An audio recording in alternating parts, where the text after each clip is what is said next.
Imagine celebrating 12 years of marriage, only to be served divorce papers between courses. He laughed. His mother smiled. His mistress wore her scarf. But the woman they humiliated that night wasn't who they thought she was. What followed was cold, calculated, and unforgettable. The soft glow of string lights danced across the water outside the large windows of Ashford Coastal Grille. Inside the private dining room, crystal glasses clinked gently, and warm laughter floated through the air like summer breeze. It was supposed to be a celebration, our 12th wedding anniversary. I had spent the entire afternoon in the kitchen, perfecting every detail. My hands still carried the faint scent of saffron and vanilla as I carried the final plate to the long mahogany table. The signature dish, seared scallops with saffron vanilla beurre blanc, sat beautifully under the chandelier light, golden sauce shimmering like liquid sunlight. This was more than just food. This was my heart on a plate. The recipe I had poured years of love, sleepless nights, and quiet dreams into. I set the plate gently in front of Draven. He didn't even look at it. Instead, he slowly pushed his chair back and stood up. The laughter in the room died instantly. "Vesper," he said, his voice calm, almost bored. "I want a divorce." The words hit me like ice water poured down my spine. I stood there, still holding the edge of the plate, feeling the warmth of the porcelain against my fingers. My throat tightened. 12 years. 12 years of building this life together, this restaurant chain, this home by the sea, this family. Before I could find my voice, he continued, "Tonight, right now, and I need you to sign over all the recipes, every single one, especially this one." He pointed at the scallops as if they were nothing more than an inconvenience. My mother-in-law, Isolde Ashford, sat straight-backed at the head of the table, her diamonds sparkling coldly. She took a slow sip of wine and spoke without looking at me. "It's time, Vesper. You've had your fun playing the devoted wife. Draven deserves someone who truly understands this world." Kael Ashford, Draven's older brother, leaned back in his chair with a lazy smile. "You're a decent cook, I'll give you that, but let's not pretend. You're just a small-town chef who got lucky. This empire, it was always meant for bigger things, bigger people." Each word felt like a knife twisting slowly in my chest. I had given everything to this family. I had woken up before sunrise for years to develop recipes that made Ashford Coastal Grille famous along the entire North Carolina coast. I had missed school events, birthdays, even quiet evenings with my daughter, all so this legacy could grow. And now they wanted to take it away, to erase me completely. Draven reached inside his jacket and slid 2 thick folders across the white tablecloth. The first contained divorce papers. The second, the transfer of intellectual property rights. My recipes. My life's work, the soul of every restaurant we owned. "Sign them," he said quietly, almost gently. "Don't make this harder than it needs to be, for Seraphine's sake." My eyes moved to the far end of the table. Seraphine Vale, our 16-year-old daughter, sat completely still.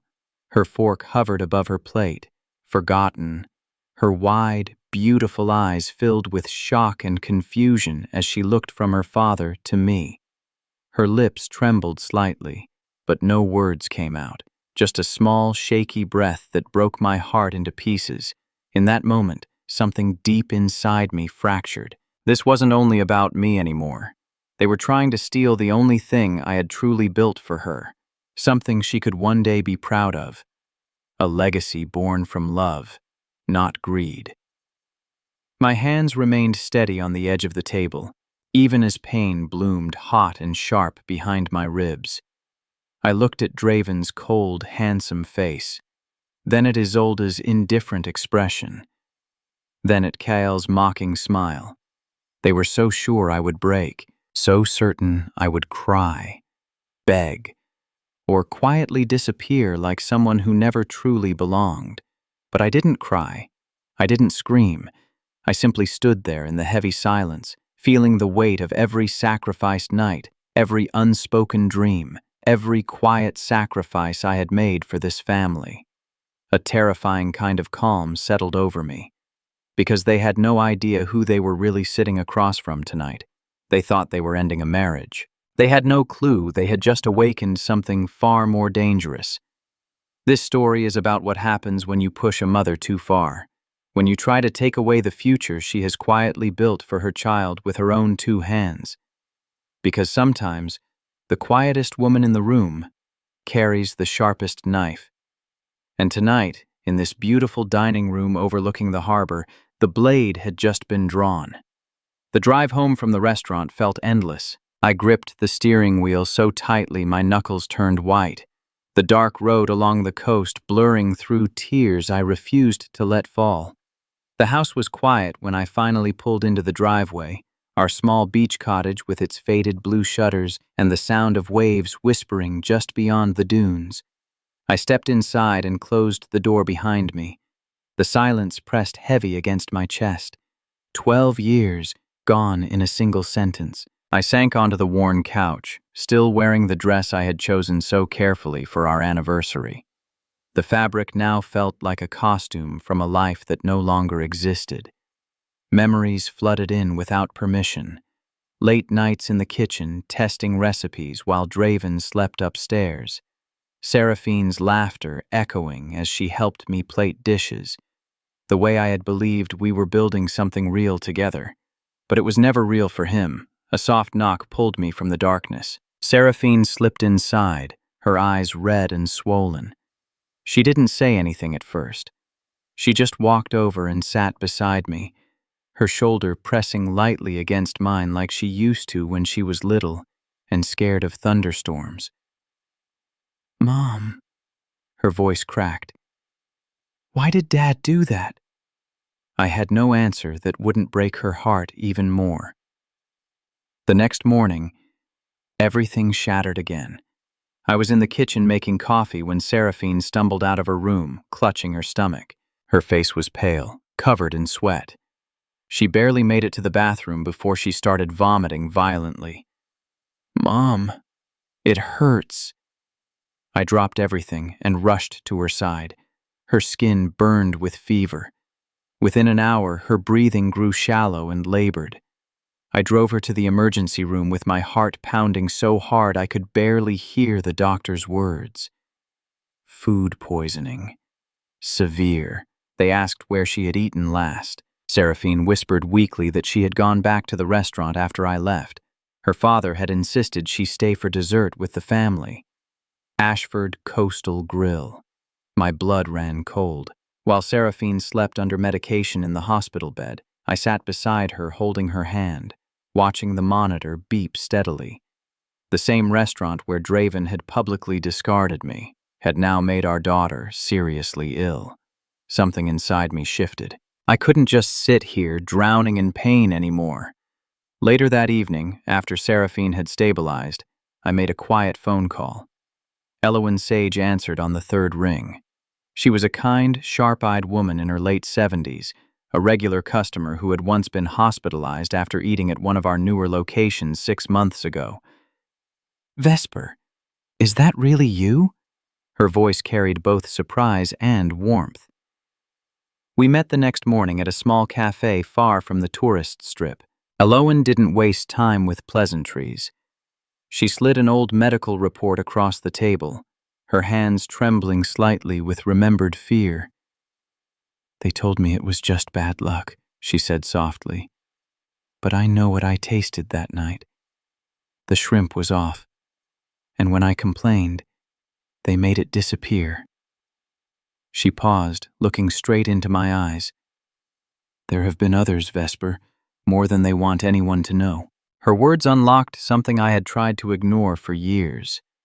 The small inconsistencies I had noticed in the kitchen logs, the sudden change in suppliers after Draven took more control, the way certain inspections always seemed to pass too easily.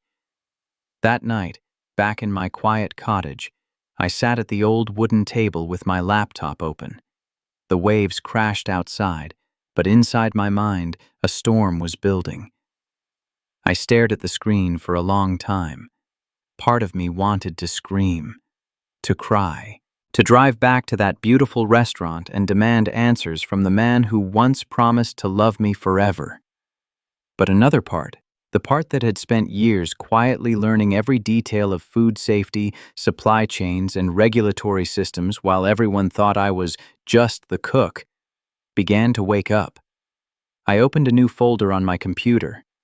I started documenting every supplier change, every strange invoice, every time a health inspector's visit had been suspiciously short, every complaint that had mysteriously vanished from the system.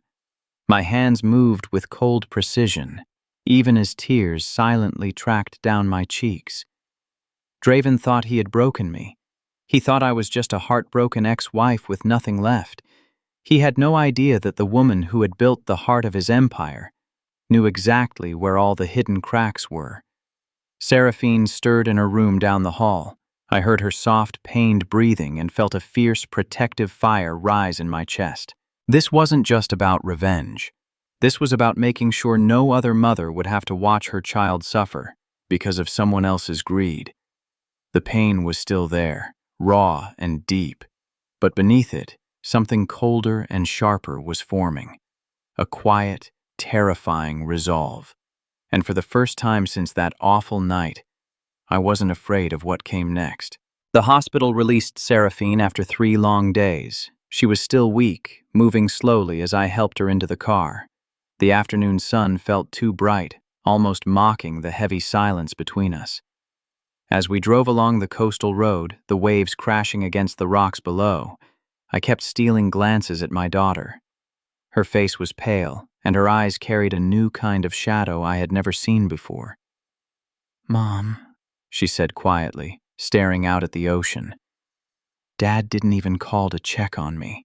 Her words hung in the air like smoke. I gripped the steering wheel tighter and said nothing. What could I say that wouldn't shatter what little trust she still had left in her father? That night, after Seraphine finally fell asleep, I slipped out of the house. The old fishing pier at the edge of town was nearly deserted.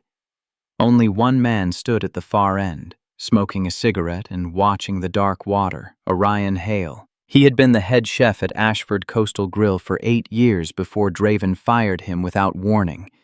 He turned when he heard my footsteps on the wooden planks.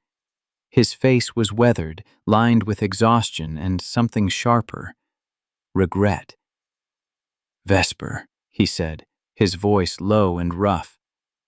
"I wasn't sure you'd actually come." We sat on the edge of the pier, legs dangling above the waves. The salt air stung my eyes as Orion spoke. "I tried to warn them," he said slowly. "The suppliers Draven switched to last year, they're cheap for a reason. Expired stock, repackaged labels, corners cut everywhere. I found rat droppings in one of the dry storage rooms. When I brought the photos to Draven, he told me to mind my own business." Orion paused, flicking ash into the water. Then Kael got involved. He made sure the health inspector looked the other way. Paid him off with cash and free meals for his family. I have copies of the bank transfers. Not everything, but enough. I listened in silence, the cold wind cutting through my jacket. Every word Orion spoke felt like another thread being pulled from the beautiful tapestry I once believed in. Kael wasn't just complicit. He was actively protecting the rot at the center of the family business. When Orion finally handed me a small USB drive, his hand trembled slightly. "Be careful, Vesper," he whispered. "These people don't play fair. They destroy anyone who gets in their way." I drove home with the USB burning a hole in my pocket. The next afternoon, Seraphine surprised me. She walked into the kitchen while I was quietly reviewing the files Orion had given me. Her eyes were red again, but this time they burned with something different: anger. "I heard them talking yesterday," she said, voice shaking. "Dad and that woman, Calista. They were laughing about how easy it was to get rid of you. They said the recipes were never really yours anyway." Seraphine's hands clenched into fists at her sides. "She was wearing your favorite scarf, Mom. The blue one you got in Charleston. Dad gave it to her like it meant nothing." Tears slipped down her cheeks, but she didn't wipe them away. For the first time, I saw my daughter not as a child who needed protecting, but as a young woman, beginning to see the truth about her father. I pulled her into my arms. She clung to me tightly, her body trembling with quiet sobs. "I'm sorry I didn't believe you sooner," she whispered against my shoulder. In that moment, something inside me hardened into steel. I was no longer just a wounded wife trying to survive. I was a mother watching her child's heart break, and I would not let this family destroy her too. 2 days later, an unexpected knock came at the cottage door. A tall man in a simple navy jacket stood on the porch, holding a worn leather briefcase. Peregrine Crow. I recognized him, the quiet local lawyer who handled small cases around Silver Harbor. He had once helped my neighbor fight an unfair eviction. "I heard what happened at the anniversary dinner," he said without preamble. His voice was steady, but his eyes held careful concern. "And I heard about your daughter." He glanced behind me toward the living room where Seraphine was resting on the couch. "I'm not here to offer pity, Mrs. Quill. I'm here because I've seen this pattern before. The Ashfords have been cutting corners for years. If you're planning to do something about it, you won't have to do it alone." He handed me his card, simple white with black lettering. "Whenever you're ready, no pressure. But know this, the truth has a way of coming out when someone brave enough finally speaks it." I took the card, my fingers brushing against the crisp paper. As Peregrine walked back to his car, I stood in the doorway watching him leave. The wind carried the distant sound of seagulls and crashing waves. Inside, Seraphine looked up from the couch, her eyes meeting mine with quiet strength. "Mom, what are we going to do?" I closed the door slowly and walked over to her. For the first time since that terrible night, I didn't feel small or powerless. I felt ready. The pain was still there, deep, aching, and raw, but it no longer controlled me. It fueled me. Invisible threads were beginning to connect. Alliances were forming in the shadows. And somewhere in the distance, the first cracks were starting to show in the perfect empire the Ashfords had built on lies. They thought they had silenced me. They had no idea I was only just beginning to speak. The days blurred into a quiet storm of careful preparation, with Orion Hale feeding me documents in secret drops at the old pier, and Peregrine Crow reviewing every piece with steady, cautious eyes. The picture became painfully clear. The rot ran deeper than I had imagined. Expired ingredients repackaged with new dates, health violations quietly paid away. Kael Ashford's signature on multiple transfer slips that funneled money to the wrong hands. Every new file felt like another scar opening on my heart. But I kept working. Late into the night, while Seraphine slept in the next room, I sat at the kitchen table organizing everything into a single, undeniable folder. My hands moved with cold precision, even as memories of happier times tried to pull me under. Draven kissing my forehead after a successful service, Seraphine proudly telling her friends that her mom created the restaurant's most famous dish. Those memories hurt the most now. Then the invitation came, a thick, cream-colored card delivered by courier. Isolde Ashford requested the presence of the entire family for a final business discussion at the main restaurant. The note was polite on the surface, but the message was unmistakable. This was the night they would cut me out completely and take legal ownership of every recipe I had ever created. The night of the meeting arrived under a heavy sky. I dressed simply, a black blouse and dark jeans, nothing that would draw attention. Seraphine insisted on coming with me. Her hand trembled slightly when she reached for mine in the car, but she didn't let go. When we walked into the private dining room, the same room where everything had fallen apart weeks earlier, the air felt thicker. The long mahogany table was set with fresh linens and expensive wine glasses. Draven sat at one end, Callista Thorne beside him, her hand resting possessively on his arm. Isolde presided at the head like a queen on her throne. Kael leaned back casually, swirling a glass of whiskey. They all looked up as we entered. Draven's eyes narrowed slightly when he saw Seraphine standing beside me. "You brought her?" he asked, voice low.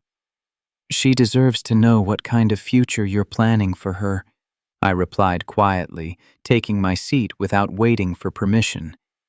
Isolde wasted no time. "This meeting is to finalize the transition," she announced, her voice smooth and cold.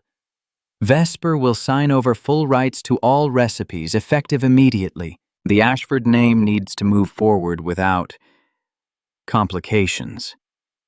Draven leaned forward, a confident smile playing on his lips. "Callista and I have big plans.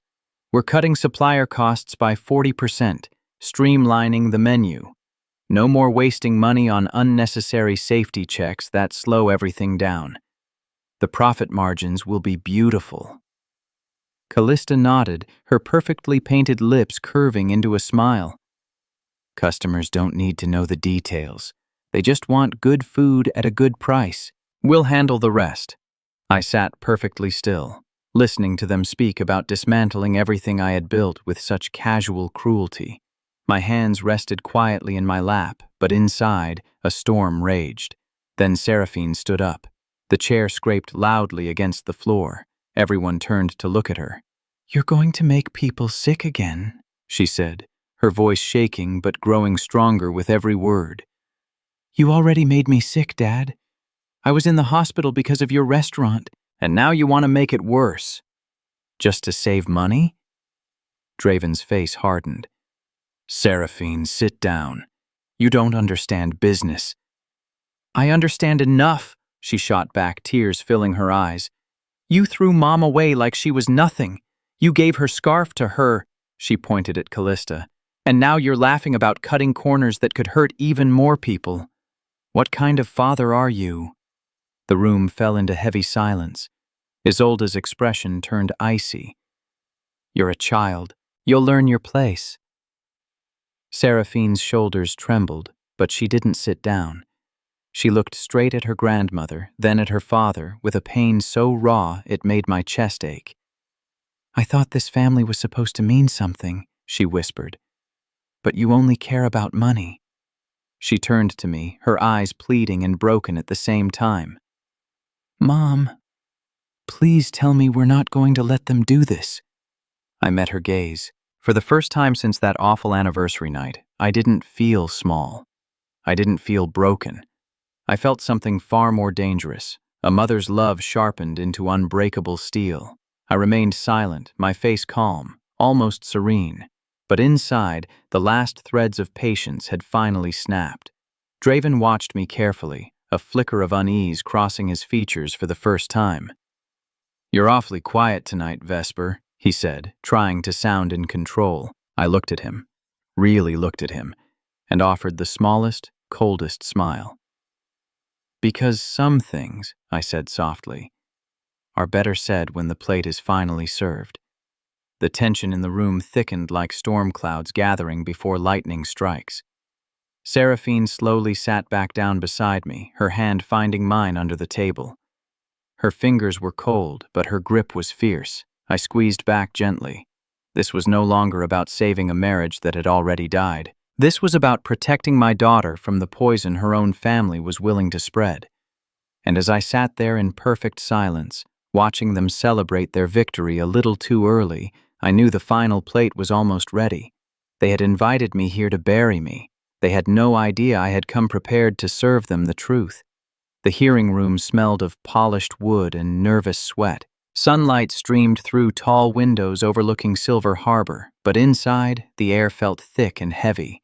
Rows of chairs were filled with members of the health department, restaurant inspectors, and the board that oversaw the Ashford Coastal Grille chain. Peregrine Crow sat quietly at my side, offering a small nod of encouragement. I stood at the front of the room, dressed in a simple navy blouse, my hair pulled back neatly. No dramatic entrance. No raised voice. Just the truth. Draven, Isolde, Kael, and Callista sat across from me at the long table. They had arrived confident, dressed in expensive suits and carrying the kind of arrogance that comes from years of getting away with everything. That confidence began to crack the moment I opened the folder. "I appear before you today not only as Vesper Quill," I said calmly, my voice steady and clear, "but as the original creator and legal owner of every signature recipe used in the Ashford Coastal Grille restaurants." I placed the thick report on the table and slid it forward, and as a food safety specialist who can no longer stay silent. One by one, I laid out the evidence. Photographs of expired ingredients with altered labels, bank records showing payments to health inspectors, internal emails where Kael instructed staff to make problems disappear, copies of contracts Callista had personally drafted to hide supply chain violations. The room grew deathly quiet. Callista Thorne shot to her feet, her face flushed. "This is outrageous!" she snapped, her lawyer voice sharp and practiced. "These documents are clearly fabricated. As legal counsel for the Ashford family, I demand—" "You drafted 3 of these concealment agreements yourself," I interrupted softly, sliding another page across the table. "Your digital signature is right here, dated 2 months ago." Callista's mouth opened, then closed. The color drained from her face as she stared at her own name in black and white. Draven leaned forward, his hands gripping the edge of the table so tightly his knuckles turned white. "Vesper," he said, his voice low and urgent. "This is a misunderstanding. We can talk about this privately." "There is nothing left to talk about in private," I replied, meeting his eyes for the first time. "Not after what you did to our daughter. Not after what you've been doing to everyone who trusted your restaurants." Kael shifted uncomfortably in his chair, sweat beading on his forehead. For the first time, the smug older brother looked genuinely afraid. Isolde Ashford sat perfectly still at first, her diamond earrings catching the light. But as page after page of evidence was displayed on the large screen behind me, her shoulders began to tremble. Her carefully maintained composure finally shattered. She pressed a manicured hand to her chest, her breath coming in short, shallow gasps. This cannot be," she whispered, her voice breaking. "Everything we built, everything I sacrificed for." Her eyes filled with tears, not for me, not for Seraphine, but for the empire she watched crumbling in real time because of her own family's greed. Seraphine sat beside me, quiet and strong. When Draven looked at her pleadingly, she simply turned her face away, choosing to look at me instead. In her eyes, I saw something new. Not just pain, but the beginning of healing, the beginning of trust being rebuilt between us. I didn't raise my voice once. I didn't need to. The truth did all the speaking for me. When the final piece of evidence was presented, the bank transfer that proved Kael had personally bribed a senior health inspector, the room erupted into stunned murmurs. Draven buried his face in his hands. Kael looked like he might be sick. Callista sat frozen, realizing her legal career was about to end alongside everything else. Isolde Ashford slowly rose from her chair, her legs unsteady. For the first time in years, the powerful matriarch looked small. "You've destroyed us," she whispered, staring at me with something between hatred and disbelief. "No," I said gently. "You destroyed yourselves the moment you chose greed over integrity." The hearing ended with official notices of immediate suspension for all Ashford Coastal Grille locations and a full investigation launched by the health department. I walked out of the building into the bright afternoon light with Seraphine's hand firmly in mine. Weeks later, the salt air felt cleaner somehow. Seraphine and I stood together on the wooden deck of our new little restaurant, a modest but beautiful place right on the harbor, painted soft white with blue trim. The sign above the door read simply, Quill's table. No empire, no grand ambitions, just honest food, made with care, served with love. Seraphine smiled as she helped me arrange fresh flowers on the tables.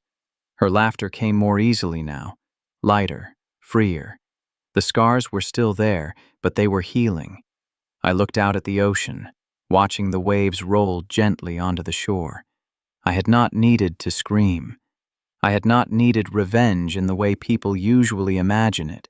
I had simply refused to stay silent, and in doing so I had protected my daughter, reclaimed my life, and shown her what real strength looks like. This story is a reminder that the greatest power often lies not in anger or vengeance, but in quiet courage. The courage of a mother who refuses to let her child inherit a legacy of lies. Never underestimate a woman who stands up, not for herself alone, but for the future of her child and the truth that others tried so hard to bury. Because when a mother finally speaks, the truth has a way of cutting deeper than any knife. And sometimes, the smallest table by the sea serves the most honest meal of all. Finally, let me send my deep thanks to you. Your presence means more than you know. If today's story awakened something inside you, don't let the trail end here. There are many more tales of courage, devotion, and faith waiting to be discovered. Subscribe, comment, share, and come back as we continue this unforgettable journey. Thank you, truly. Aviso legal. Disclaimer. All stories are intended solely for entertainment and may include fictionalized scenarios or dramatization derived from historical contexts. While AI assists in production, human creators supervise and adjust every piece to maintain sincerity, credibility, and emotional quality. We adhere entirely to platform regulations regarding AI content, ensuring no deepfakes or misleading portrayals. Licensed materials are used responsibly. Republishing, modifying, or extracting content without authorization is not allowed. We appreciate every viewer who respects originality and creative effort.